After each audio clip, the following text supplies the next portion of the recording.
ସ୍ମୃତି ସାନ୍ତନା digital ସାହିତ୍ୟ ଆଶ୍ରୟକୁ ମୁଁ ମନୋରମା ପଣ୍ଡା ଭୁବନେଶ୍ୱରରୁ ସମସ୍ତଙ୍କୁ ସ୍ୱାଗତ କରୁଛି। ସମସ୍ତଙ୍କୁ ମୋର ସାରସ୍ୱତ ପ୍ରଣାମ।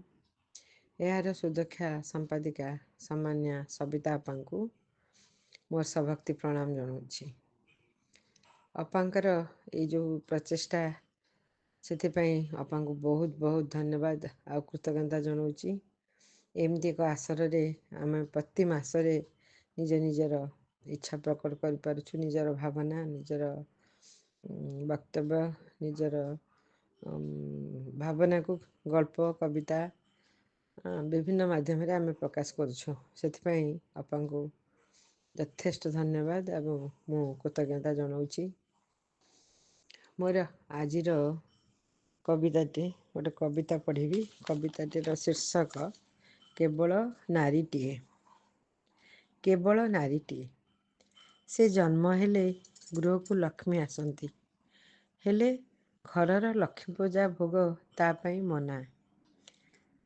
ସେ ରକ୍ତରୁ ଜନ୍ମ କିନ୍ତୁ ହୋଇଯାଏ ପରଗୋତ୍ରୀ, ଏହା ତ ବିଧି ନିର୍ଦ୍ଦେଶିତ। ସେ ହସିଲେ ଘର ହସେ, ସାରା ପରିବାର ହସେ। ସେ କାନ୍ଦିଲେ ପରିବାର କାନ୍ଦେ, ସାରା ଜଗତ ବି କାନ୍ଦେ। ତାର ମିଠାବୋଳା କଥାରେ ସବୁ ଦୁଃଖ ଲାଘବ ହୋଇଯାଏ। କୋମଳ ହାତର ସ୍ପର୍ଶରେ ସେ ଘରଟିଏ ସ୍ୱର୍ଗରେ ପରିଣତ ହୁଏ।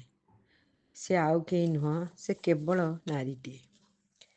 ଘରର ଝିଅ, ପତ୍ନୀ, ବୋହୂ, ଭଗ୍ନୀ ଆଉ ଜେଜେମା ଆଉ କ'ଣ କିଏ ହେଇପାରେ? କେବଳ ନାରୀଟିଏ। ସେ ନାରୀଟିଏ ନୁହେଁ ତ, ସେ ଏକ ବିରାଟ ଅନୁଷ୍ଠାନ। ମମତା ଡୋରିରେ ବାନ୍ଧି ରଖେ ସଭିଙ୍କୁ। ଜୀବନ ଜୀଇବାର କଳା ସେ ହିଁ ଶିଖାଏ। ସହିଷ୍ଣୁତା ଓ ସହନଶୀଳତାର ସେ ଏକ ମୂର୍ତ୍ତିମନ୍ତ ଦେବୀ। ସେ ଆଉ କେହି ନୁହେଁ, ସେ କେବଳ ନାରୀଟିଏ। ଗୃହ ଚଳାଏ ଅଭାବରେ ହେଉ ଅବା ସ୍ୱଭାବରେ। ଦୁଃଖକୁ ଲାଘବ କରେ, ସୁଖକୁ ସଭିଙ୍କୁ ବାଣ୍ଟି ଦିଏ। ସେବା କରି ସେ ପୁନର୍ଜନ୍ମ ଦିଏ। ତାଡ଼ନାରେ ସତ୍ମାର୍ଗ ଦେଖାଇଥାଏ। ସେ ଆଉ କେହି ନୁହଁ, ସେ କେବଳ ନାରୀଟିଏ। ଗୃହର ସେ ଗୃହଲକ୍ଷ୍ମୀ। ଗୃହରୁ କିନ୍ତୁ ବାହାରି ସେ ସବୁ କିଛି କରିପାରେ।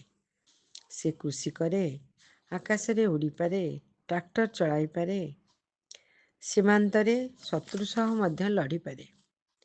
ସେ କେବଳ ନାରୀଟିଏ। ଭଗବାନଙ୍କର ଦତ୍ତ ମହାପ୍ରସାଦ ସିଏ। ଭଗବାନଙ୍କର ଦତ୍ତ ମହାପ୍ରସାଦ ସିଏ। ଖୁବ୍ ସନ୍ତର୍ପଣରେ ପ୍ରଭୁ ନାରୀଟିକୁ ଗଢ଼ିଥାନ୍ତି। ତା ଭିତରେ ଭରି ଦେଇଥାନ୍ତି ଅସୁମାରୀ ଗୁଣର ସମ୍ଭାର। ସେଥିପାଇଁ ତ ନାରୀ ନାରାୟଣୀ। ସେ ନାରୀ ହିଁ ସବୁକିଛି କରିପାରେ। କେବଳ ନାରୀଟିଏ ହିଁ ସବୁକିଛି କରିପାରେ। ତାର ପବିତ୍ରତାର ମହକରେ ସାରା ଜଗତକୁ ଆଲୋକିତ କରେ। ସୃଷ୍ଟିକାରିଣୀ ସିଏ, ପୁଣି ସଂହାରକର୍ତ୍ରୀ ବି ସିଏ। ତେଣୁ ଯୁଗେ ଯୁଗେ ସେ ବନ୍ଦନୀୟା, ନମନୀୟା ଆଉ ଅତୁଳନୀୟା। କେବଳ ନାରୀଟିଏ, କେବଳ ନାରୀଟିଏ। ଧନ୍ୟବାଦ। ସମସ୍ତଙ୍କୁ ମୋର ନମସ୍କାର।